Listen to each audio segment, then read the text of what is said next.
Good evening guys, this is Amit. Welcome to RDY Spec.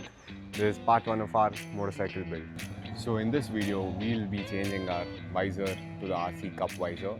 I personally really love the way the RC Cup visor looks on the bike. It covers the bike's front headlight and it gives that nice sharp look. Also, it adds height to the visor so that there's not much wind blast on my face when I'm riding on the highways, because that's where I do most of my riding.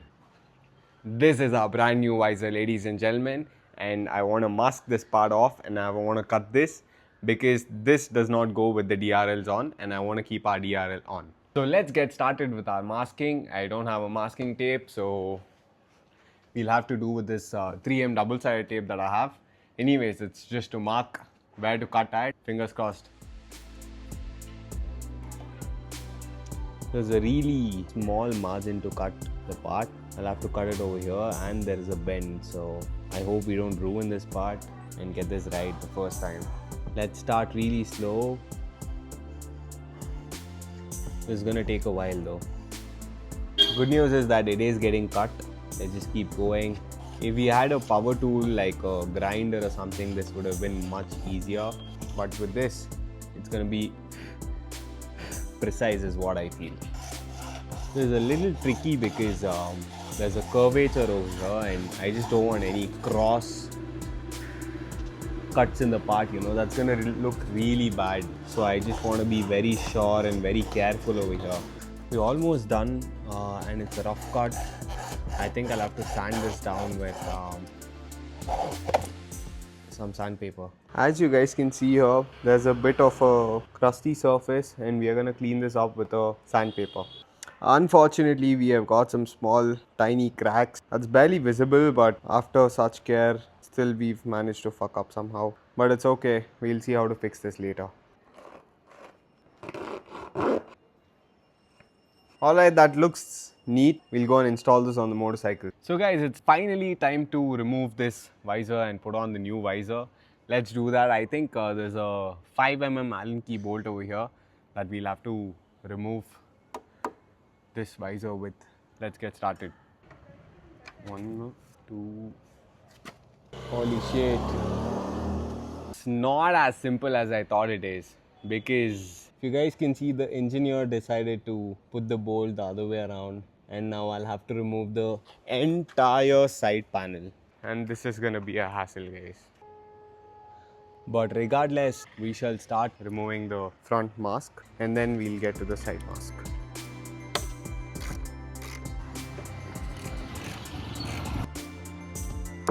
That's one mirror off. We still have a couple of parts to go.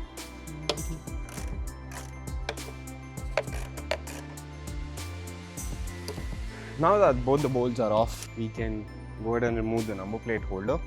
There's a tiny problem, guys. The guys who gave us the visor have not given the plastic bracket. How do we install this now? Do we use the rubber? Oh no, we'll have the number plate, right? So that should be good. Now we have this one last bolt. It's the brilliant engineer decided to put it over here. Is there another way to remove this? I wonder. It's time to remove the entire side panel. It's a good thing that I'm recording all of this, because if I forget what goes where, I'll know how to put it back as well.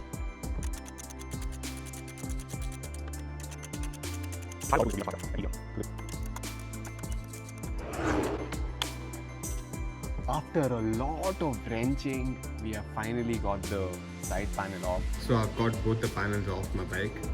And the reason why you will have to work on your bike, then you'll know what the problems are. Recently I was feeling very unusual vibrations in the body panels and I was not able to figure out what was the problem. There are 2 push or pin locks that are missing on the RH side of the panel. This is a very common problem in RCs. The LH outer panel's last locking pin is broken. I'll try to fix this with Fevikwik, but this will not fix it. So we'll have to get a new panel for ourselves. We have finally removed everything that is required to get this off, ladies and gentlemen.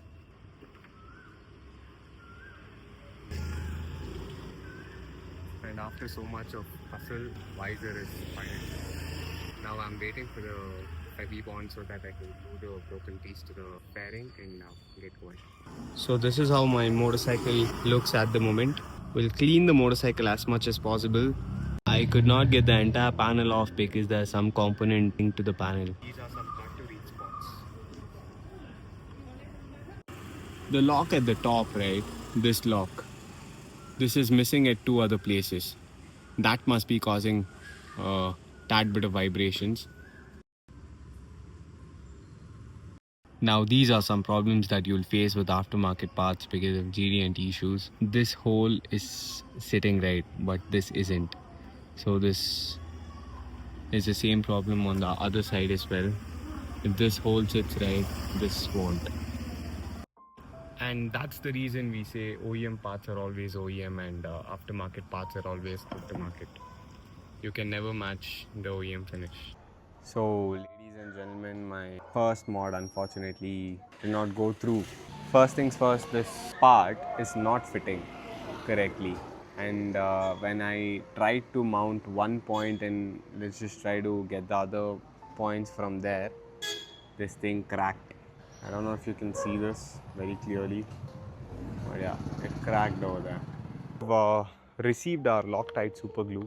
Let me try fixing that visor with this super glue and then see if it works, because anyways there are a couple of cracks already in that. So regardless of that, we'll try to fix our panels so that I don't get a lot of vibrations when I'm riding. That's why I got the super glue. Let me wipe the surfaces clean and then we'll get to fixing this. I've already sanded this part just a tad bit. I'll wipe this as well. For this I'll need my phone. I opened this up to fix a visor. You know, broken pieces of fiber has been falling from somewhere and I can't figure out where. These are some KDM things. They just keep getting expensive. You know what else is broken? Yeah, this panel. Along with the joint over there, this is also broken. So first thing next month we're gonna get this panel replaced. So I finally put the motorcycle back together and it was a long day.